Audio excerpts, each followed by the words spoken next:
Hello guys, the DB Grinder here, back at it again with another video, and this time we have top 16 at YCS Utrecht 2022, and we have Lorenzo M on Runick Tearlament going up against Daniel S on Scareclaw Tearlament. So just two different Tearlament variations, and we're going to, I don't know who's going first here, but Scareclaw versus Runick Tier. So Scareclaw can end on a very, very, very good end board. You know, they can set up Floor. They get extra bodies for Curious. Runick Tearlament, on the other hand, Runick Tier, once they like set up and like get their advantage, it's really hard to beat them. They're gonna activate Planet, go search, and Scareclaw Tier game to go first. Like winning the dice roll in any type of tier mirror is very important. Unless if it's like the hand trap build, then like winning the dice roll, like it matters, but not as much as other builds, just because it can go second very, very well because it plays a lot of hand traps. That's another thing that we could see in this match that's very common, is that these players might just not be playing hand traps. They could play very, very little of them. Maybe just 3 Hophinas, 3 Shane, or 3 Hophinas, 3 Imperm. They're gonna go Shaylin effect, discard Miri to mill, hits Gamma, Slumber, and Destruction, and then they're gonna go ahead and get Miri effect to put back, and then that can make Kick Kalos, and then Kick Kalos effect doesn't try to use Planet. It's always so hard, especially when it's like not when you can't see the hands. It's hard to tell if it's correct or not to use Planet as Chainlink 2, because sometimes it is, and a lot of people like never do that play. And sometimes it is correct, because like you can get put in spots where like if you just get hit with like an Imperm or something, you just lose. But then you can also be in spots where you could Planet pop Kit, and even if they don't have Imperm, it's fine, because then you can still keep going anyways. But nah, did they just put a counter up for the amount of summons? Nah, that is foul. There's no way if they put that to 3 when they summon again. Come on, let's find out. Also, they play a lot of Runick spells. They play Slumber, Dispelling, the MST. Oh, I wanna see him put it to 3. Come on, put it to 3. Put it to 3. Oh, it discards the Rainbow. The Rainbow Bridge. If you don't know what that card is, that adds the Crystal Beast, Aqua, and any field spell. And then they added Fountain, and now they're going to go add the Turtle, the Aqua Turtle, and then grab a field spell. Sadly, you know, they don't have it set up to where we can see what they're searching, so we just have to kind of guess. And we also can't see what's in their hand.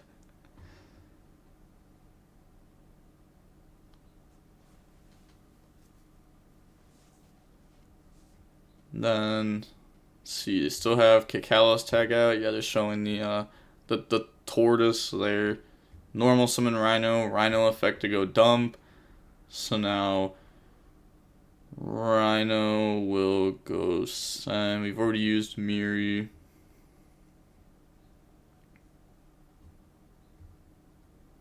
So we have to dump like Hophinas or Shaylin, or we could dump Miri just to Kikalos tag out in mill 8. I'm so confused. Oh, the 2 was for Miri, and the 4 is for Shaylin. Okay, and they're trying to keep track of what tier effects have been used. Okay, that makes sense. Bring out Shaylin, Kit Kalos, mill 5.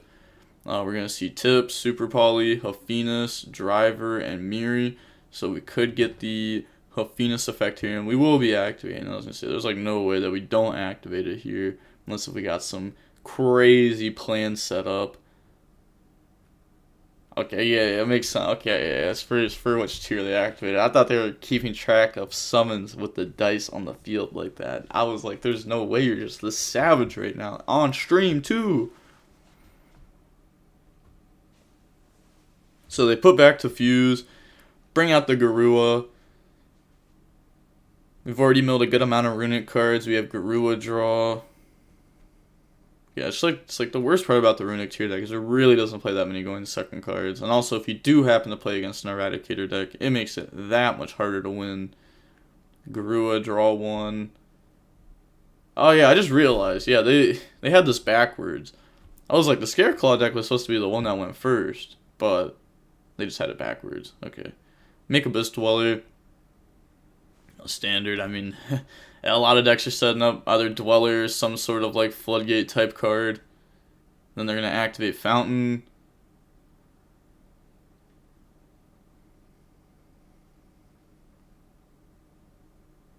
Elf effects, summon back out Gamma from the grave. Set one. Yeah, just passing. So they have Elf, Dweller. They do have Runick cards with Fountain. Maybe they know what they're going up against. I don't know. Maybe the set's like Solic, and they have Solic set, and then what did Kit search? I don't think I remember what Kit searched. I know they had Rhino afterwards, but I don't know if that's what they grabbed or not. It might have just been grabbed Solic. It's just hard to see what they searched, so it's also like hard to remember what they're searching. Yeah, Starfrost, that would be in Daniel's deck. This person plays with the left-hand strategy. The left-hand strategy is a whack strategy. If you're left-handed and play YuGiOh, fair enough. It does blow my mind sometimes though when I play against them. I'm like, wait, why is the field set up like that? And it's like, oh, okay. They're also showing off the Scareclaw Rich Heart. That's the only Scareclaw main deck monster you play besides the Vis's Starfrost, which is pretty much a Scareclaw card. Planet can also search Starfrost. Starfrost can turn into a Link 1. Link 1 searches Field Spell. Field Spell searches Rich Heart. Rich Heart summons and then searches a Monster Reborn. And then the Link 1 is also a Monster Reborn while you have Starfrost. So you can see how you get a lot of bodies out of the kind of play. And then also it's level 4. Not Starfrost, but the other one. Miri Mill 3 hits Jackalope, double him permanent. They did Dark Ruler the board just to shut off the Elf. Now the thing here is like, yeah, they just gotta be able to do more. Like they're under Dweller. They're gonna Starfrost summon. Someone said Nesh has a Scareclaw tier list on his channel if you want an example of what it can look like. Fair enough. I have not seen his Scareclaw list. I did see the video, but I don't think I watched all of it. And then they're going to link off, go into Link 1. No offense to Nesh. Nesh is crazy. Make sure you go check him out. Good content creator. So Link 1 effect goes through, goes ahead and search the field spell. Wow, and someone said I'd rather have the list from the Italian who actually topped. Wow. Just because you top doesn't mean your deck's better than someone else's. I don't know. That's what I'm saying. You'll see people top with whack lists all the time. It do be like that, right? It do be like that. Also, the field spell, while there's 3 defense monsters on the field, has an effect to pop. Currently, we have Gamma in defense. A lot of people summon monsters in defense against the Scareclaw deck, which is not correct. Like, I think if you actually play a tier mirror match and you decide to drop Hophinas turn 1, your Hophinas should be in attack position, not defense. Because if they are on the Scareclaws, you're just giving them free cards for no reason. Like, there's just no point. They'll literally, like, turn 1, summon Dweller in defense, field spell, pop your Hophinas, and it's just gone.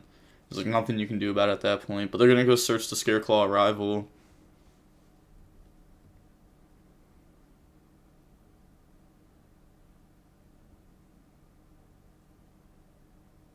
And then it's like being under Dweller's hard. Activate a rival, special summon back up from the graveyard. So now the opponent's gonna have to think about something here because they're gonna summon that back out in defense. The field spell can pop now. Floor can be made. There's stuff that can happen here, so Lorenzo has to make a decision. A lot of people also don't play against the Scareclaw cards a lot, which is unfortunate because you really should know what these cards do. Like right here, if Lorenzo has a Runick spell that they can activate and they decide to not activate it, Planet will be popping Fountain, and then Fountain will never get to draw 3. So, like, the difference between drawing 3 and not drawing 3, huge difference, right? So, okay, they just activate Super Poly. discard the turtle, go ahead, use 2 of their monsters,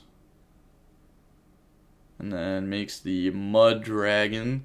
The Link one can't summon itself back, they're under Dweller. Not quite sure how many cards they have in hand at this point. Scoop phase may be coming very shortly though. Is top 16 a winner of this? We'll be moving on to top 8.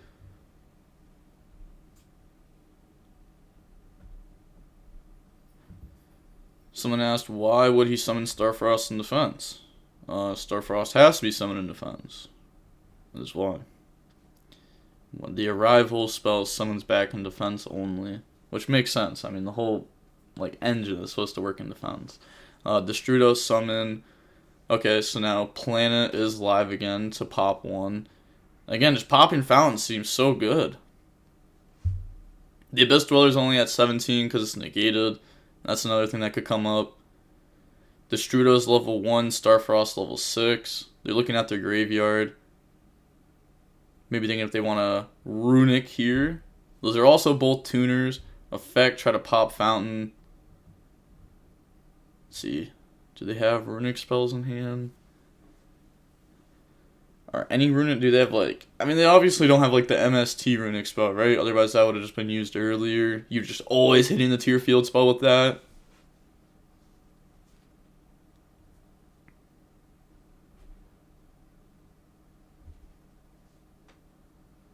Then, yeah, they're looking through the graveyard. It's always good to do that before you scoop. Make sure you know what tech cards your opponent has and stuff. But also if your opponent's thinking, you can kind of just go through what they have. Also, another good thing is when a judge call is going on, you can still think about your plays. People, when a judge call goes on, I almost always think about what plays I'm going to do. They're going to activate the Flashing Fire to pop it and then banish. You see, they could have Flashing Fired before they popped, and now you're not going to get Fountain Draw. You just missed out on an opportunity to draw 3. This is what I'm talking about right now. See, I know what these cards do. You can't get caught slipping like this. You could get heavily punished off of this, but the odds of it happening pretty low. But they do have no more cards in hand, so if we out Elf and we out a lot of the board, it's an SC and they're under Dweller. That's unfortunate. Yeah, they just submit defeat. I was gonna say, if Nessie hits, something else there's a chance that Lorenzo just loses that game. So the game was actually closer than it really should have been. Mistakes happen though, especially on the feature match. Sometimes people don't read the Scareclaw cards. They don't really know what they do. So I think a lot of that was fair enough. I mean, I was kind of able to read it. I don't know this Lorenzo guy. I don't know if they're actually clean or not at the game. I mean, they gotta be somewhat decent, right? They're top 16. They got the Adidas tracksuit on. But we're gonna see Daniel go first now. On the Scareclaw Tearlament deck, trying to set up a full end board with Floor on it. Lorenzo on the other side. Maybe doesn't have that many hand traps. We did see Super Poly, Hophinus. There's a bunch of Runick spells that work going second. Activate Terraforming, go search. And then Terraforming, go grab Planet. Activate Planet. Planet, go search for a Tier or Starfrost. Also, just having your Planet be able to search Starfrost also, it just turns a good card into a better card. So they're going to search out Miri.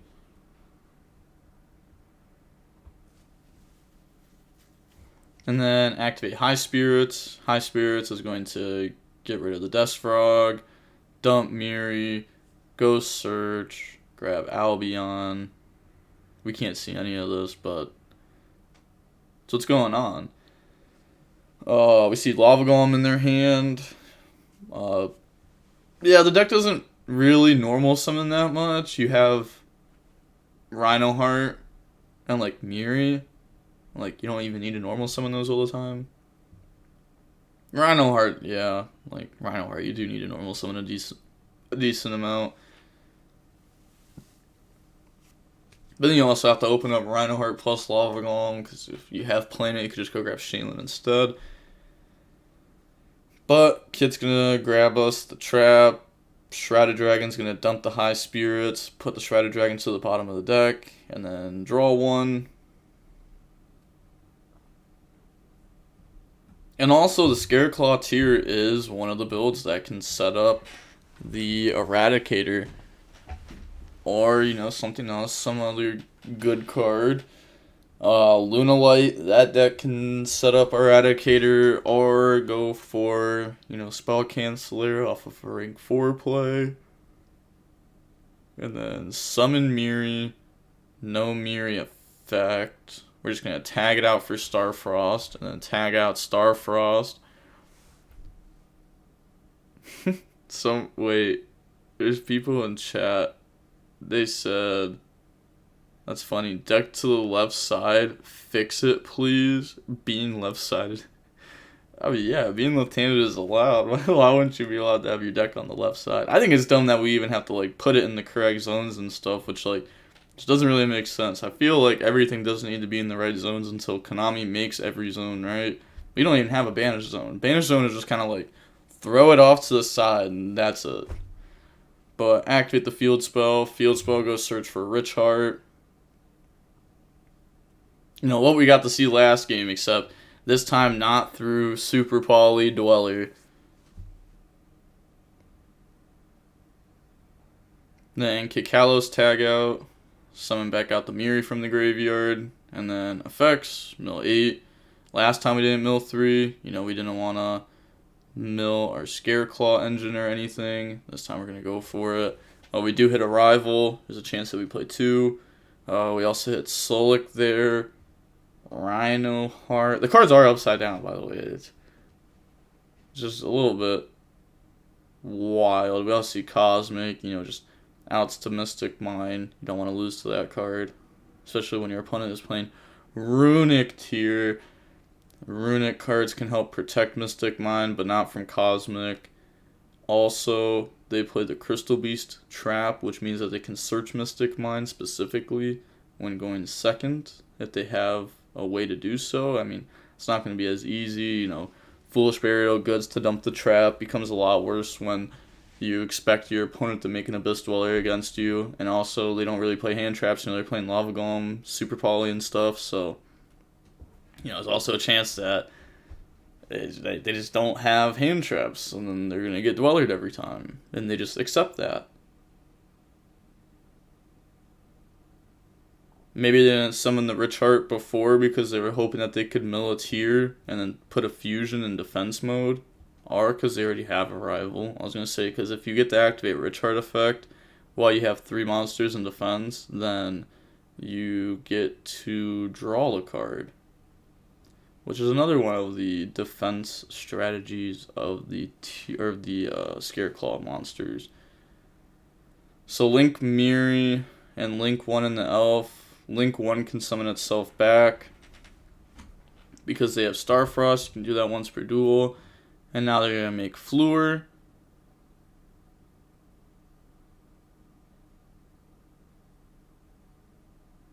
Alright, then go ahead, go for Fleur. They have Elf that can summon back Miri from the graveyard, which is good. They have already used Miri effect, so okay, it looks like they're activating a danger. I don't know which danger they activated. It's probably just, yeah, I was gonna say it's probably just Nessie since they didn't summon one from hand and draw one yet. But Nessie go search, because if we didn't already use Miri, we could go Elf summon Miri back from the graveyard, Fleur pop Miri to fuse. That's always an option. But now we're gonna Nessie search Jackalope, and then we're gonna be able to activate the Jackalope effect.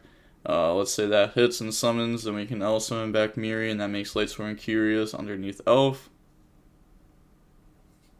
And then another extender can get us to another place, another thing. It really depends what you play in the deck, right? Hit Nessie, summon Jackalope, draw one.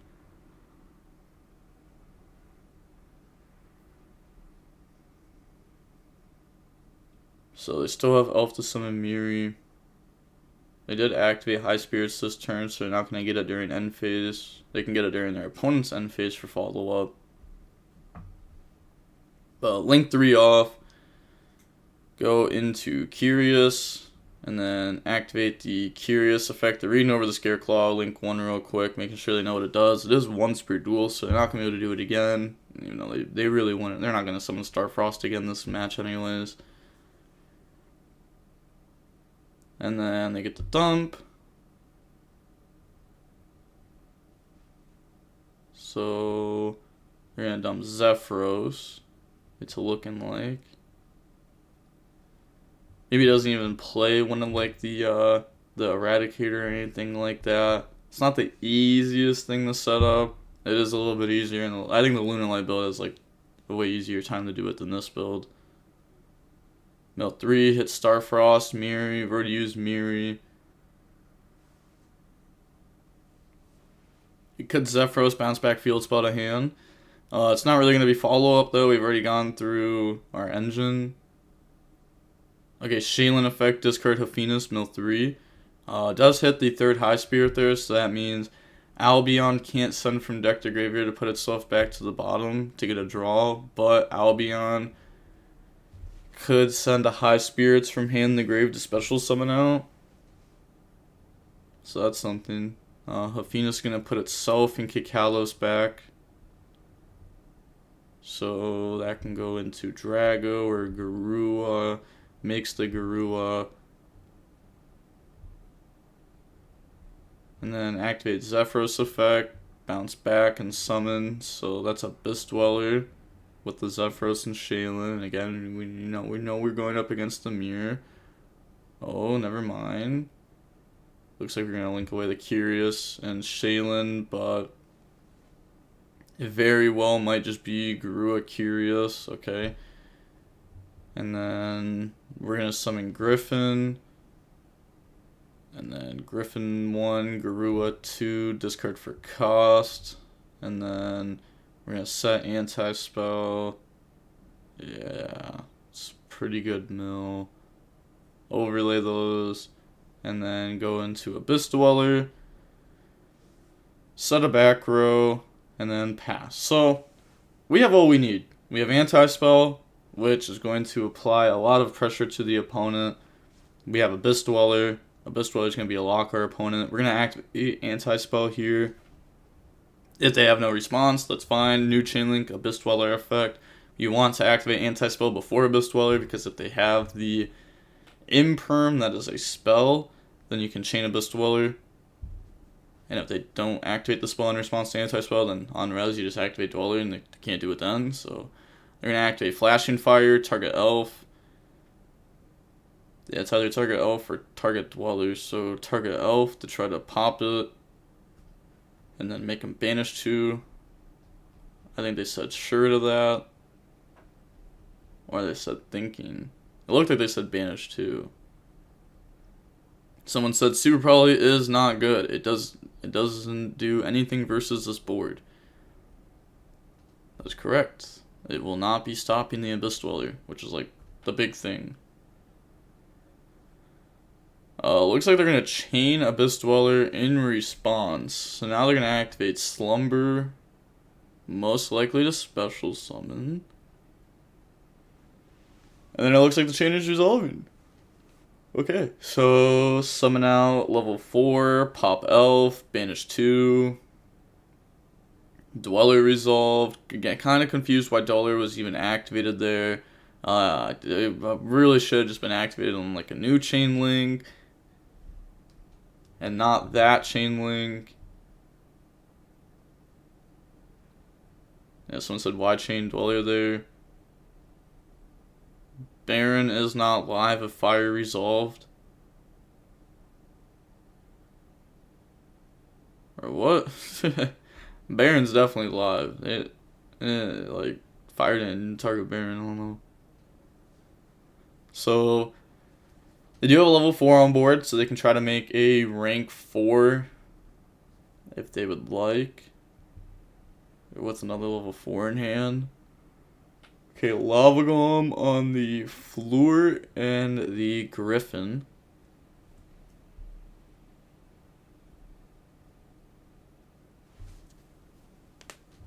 One thing that's cool about Lava Golem, if you have anti-spell, you don't have to play around Dark Ruler, so then people will hold Abyss Dweller effect to try to play around Cyphering Gamma. Especially because we saw Gamma in the Runick tier deck game 1. So then you just like playing the Lava Golem. So there is also only 17 minutes and 30 seconds left in the match, so we do also have to think about that if we're Lorenzo. We're going to activate the Shaylin effect, summon out by discarding Mill 3, discard Miri, hits Driver, Destruction, a bunch of Runick spells in graveyard, but that's not going to help us get anywhere. Overlay now. And then that's going to make the Redoer. Okay. We don't have a battle phase because we activated Runick cards. So we're going to try to pass turn now. Does Danielle have anything else in hand? I mean, there's a decent chance like that they use their entire hand turn 1, right? And then they hit Hafenus off Redoer, that's fine. We do have Shaylin under Redoer, so if we ever activate the effect, the opponent has to chain Dweller, so that way we don't get our Shaylin effect diffused. Like, yeah, they have like no follow-up, then yeah, no fusion left the board last turn and went to their graveyard, so they can't add back the high spirits. They're gonna go Redoer effect, chain Imperm. Okay, I was gonna say, yeah, well, I was gonna say like chain Dweller in response to Redoer, but you know, if we do have Imperm, Imperm is better because Imperm will stop it, but also Redoer won't be in rotation anymore. You know, it's not gonna come back during end phase and start doing more. So yeah, it looks like the Danielle just really had nothing here. I mean, yeah, just has a set 1 pass, but still has the Dweller though, which is very scary, and still has a board with bodies on it and anti-spell, stopping a lot of top decks. Your opponent's playing a deck that has a lot of spells in it, so a lot of their top decks doesn't do anything.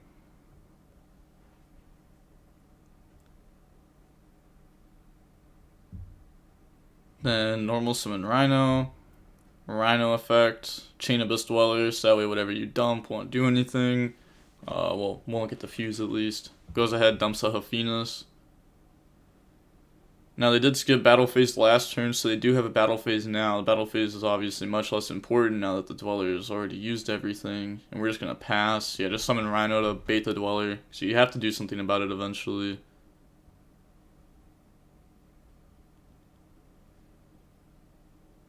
Someone said Daniel's set card is Judgment. Okay, yeah, I mean, if the set card really is Judgment, that's strong. That can shut off a lot of top decks on the other side. It's not as strong as, like, any Dark Monster would be. You know, a Dark Monster allows us to make Dark, which then would take and allow us to Miri Mill 3. And then Miri Mill 3 very well could hit a tier. I mean, we went through a lot of cards turn 1, so we don't have that many cards in deck. We have a good amount of tiers left. Drawing a tier, milling a tier, any of those sound good to me here. The set card for Lorenzo could be a spell that they get to activate. Could just be any Runick spell that summons from the extra deck. It looks like they're talking with the judge. I'm confused what happened there. It kind of seemed like Lorenzo was a little mad. Maybe he like drew and was thinking and the judge was like, alright, slow play warning. If so, that'd be whack, because that was like pretty quick, right? We've seen way worse situations, like yesterday where it took the guy like 45 seconds to make a Yantic in a spot where, you know, time was about to come, and it kind of seemed like it was on purpose because every other action was quick. Well, not like every other action was quick, every action was a little bit slow, but normal summon Hafenus off the top, battle phase, go for game. Okay. On to the next game. The only thing is, you know, there's not that much time left for the tier Runick player to go first. So they're going to go dump. Everyone always thinks the time rules are so favored in whoever wins game 1, but like It is. It should be favored whoever wins game 1 because they get to decide when to scoop game 2 to go into game 3. But, you know, with only 9 minutes left, I mean, they need a way to gain life points or burn for life points. Otherwise, they're not going to have enough time to play this game out. And the opponent's going to have the turn that attacks. And you might not even get to attack next turn because you're going to be activating Runick spells. So again, you're going to have a way to gain or burn life points. But they probably already knew situations like this were going to come, so they either have ways to gain or burn. Summons Hafinus there, hits Miri off of it, Kikalos resolves. And then new chain link, activate Miri.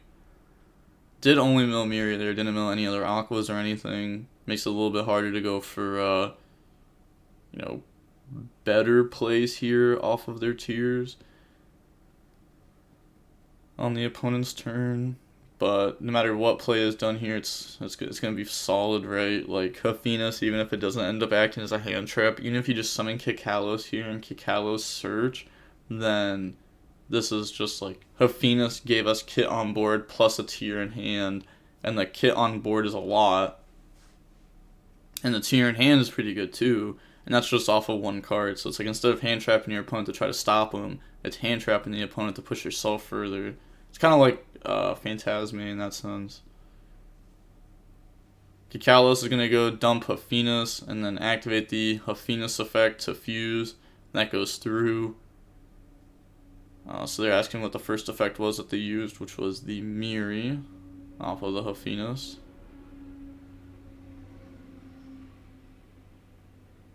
And then put back, bring out Dragostapelia.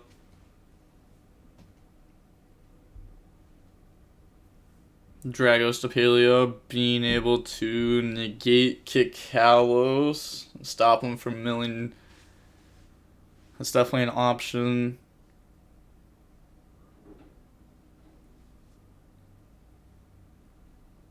So did anyone know if Farfa topped? I have no idea. It was on BA though, so I don't think so, because we looked at the top cut and it said other. Okay, never mind. I was gonna say we would have seen BA there and we would have known it was him, but it said others. So Miri Mill 3 hits Tip Fountain. We haven't actually got to see like the Runick cards do anything impactful this match.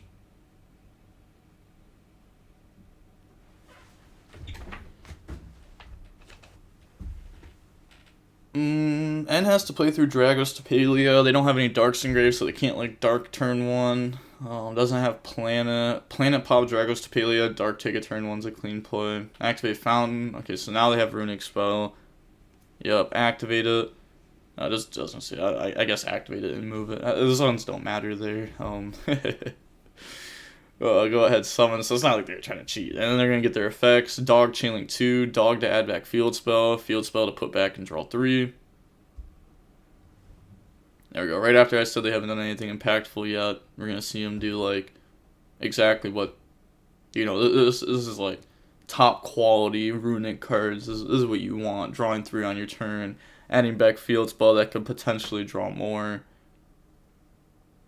They're thinking if they want to stop this. I was going to say, I feel like you definitely just let Fountain go back to hand. As bad as it feels, because like they could just draw a bunch more cards. Like, you just have to stop their engine at this point. There's also only, again, 5 minutes and 30 seconds left. 5 minutes and 30 seconds left. So, Lorenzo has to have a way to burn or gain life points. Otherwise, Danielle's going to come out here. He's going to take a win. He's going to take a quick dub. So Dragostapelia effect. Not Dragostapelia. Kikalos effect. And they're thinking if they want to change Dragostapelia, targeting it or not. They could just let it go through and let their, let them keep going. And then try to Dragostapelia something later on. I also don't know what their target is with this Kikalos. Because Kikalos doesn't have to target itself. And it looks like we're using the Drago effect. And we just put the counter on Drago instead of what it targeted. Maybe they're just trying to indicate, this is activated. Yeah, there we go. Yeah, put the counter on there. It's like whatever, right? There's just very little time left, so it's like, plays got to be made. You can't be playing at the same speed when there's 5 minutes left as you were when there was 35 minutes left or 45 minutes left. Unless, again, Lorenzo may just be like, I got a way to burn. I got a way to gain life points. I don't need to play quick. I'll play at a decent speed, a speed that is not slow playing. My opponent's doing actions. I'm doing actions. It's fine. But then, will it get to the way to burn?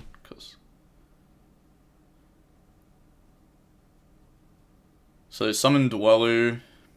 It's just scary here, right? Because like if you make Elf with Miri and Kikalos to make it so that way Abyss Dweller can't be targeted by the Dragos Tapalia, then you have Elf in attack mode, which just like is very easy to beat over.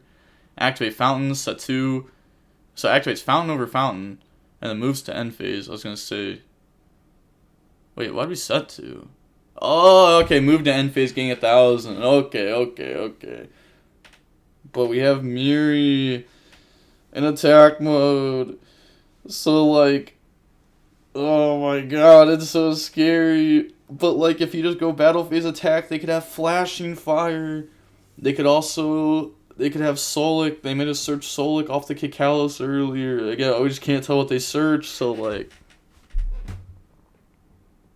2 minutes, 45 seconds left. They're gonna go Dweller, Chain Dragos, Tapalia, instantly on that to negate it.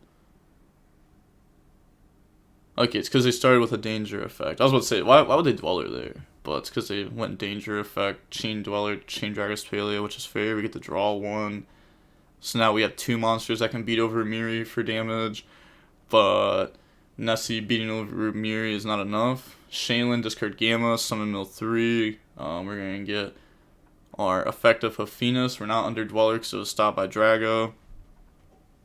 So Hafinus, put back itself and the Rhino. Bring out Kikalos effect. Does this go through?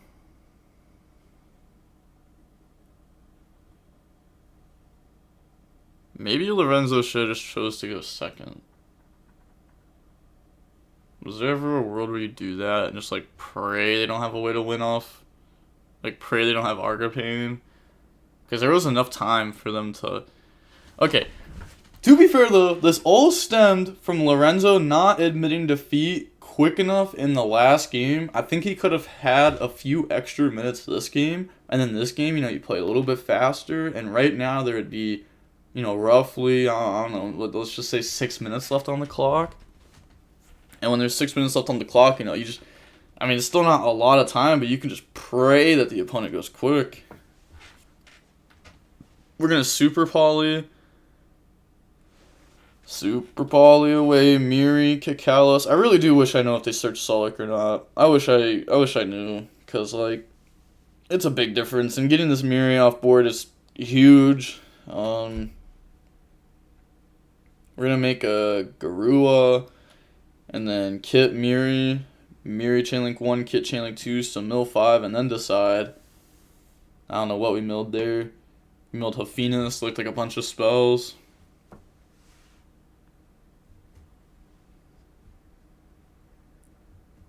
Yeah, so now we're going to put back Kikalos and the Tear, make Drago, and then Hafinus effect on new Chainlink. We are setting up a defensive wall. They're under Dweller. They're not under Dweller. It was Dragos Paley negated. Now they have their Kit, their Drago, get Kit effect to go do its thing. And then they could have Runick. No, they have Runick. It's not that they could. They do have Runick. Otherwise, Fountain would have went ahead and put back. Wait. No, it wouldn't have. We didn't even activate Runick spell yet. We used Super Poly, not Runick spell. Yeah, no. The Slumber was at their end phase. We already put the Slumber back. Okay, so we are in time. They need a way to do 1,000 life points without a graveyard effect in main phase. So Lorenzo, probably feeling on the top of the world right now, you know. Both players, definitely a little bit nervous. There's no way you would not be a little bit nervous in this scenario. You're in time, you're on feature match. You know, Daniel's trying to find a way to do 1,000. Lorenzo's praying that his opponent doesn't have a red resonator in deck plus some way to get there, right? Like a way to force out Dragostalia than red resonator would be crazy. But you also know they don't play it because they were playing Scareclaws. So they're going to go Kit Effect Tag out.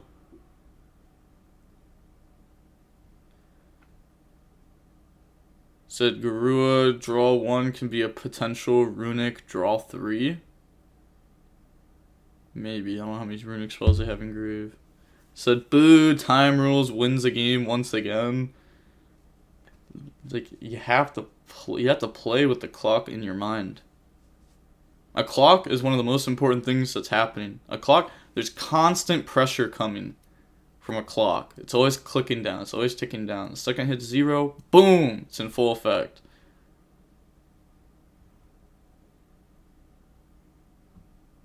I'm very confused on what's happening. Is it a judge call? Like, what's the judge call? What phase are we in? Okay. So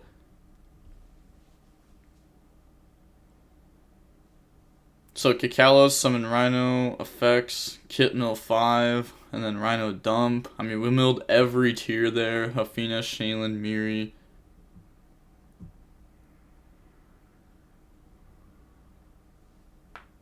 I'm confused. Why? I don't know. It was obviously main phase, but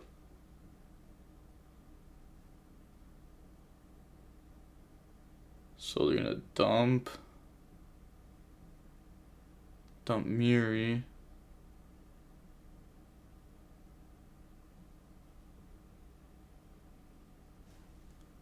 Everyone keeps saying that he's in battle phase. How did they allow him to go to main phase 2?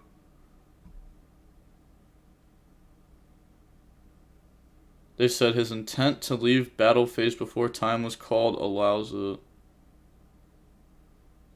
Was he in battle? If so, Dragostalia didn't even beat over anything, so probably isn't correct. I feel like we're just still in main phase 1. But again, honestly, it's like we just have to sit back and wait, right? Like, do they have a way to win? Do they don't? Like, do they don't? Like, I don't know. Maybe make Garua, Kaleido spin, target Drago, forcing out the Drago interaction, or maybe they have a set that can like protect.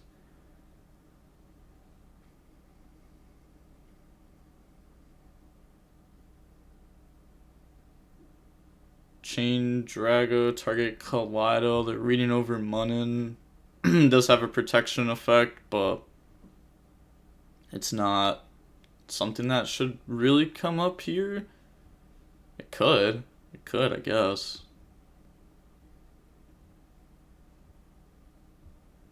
And now he got read over Munin. He said, hold on, why are you reading this? Let me read this real quick. So they're gonna do it on Kaleido. Someone said Dweller is activated. Ladybug no use though. No, Ladybug is a use because they are not under Dweller. So you know, if they play it, it's something that could come up here.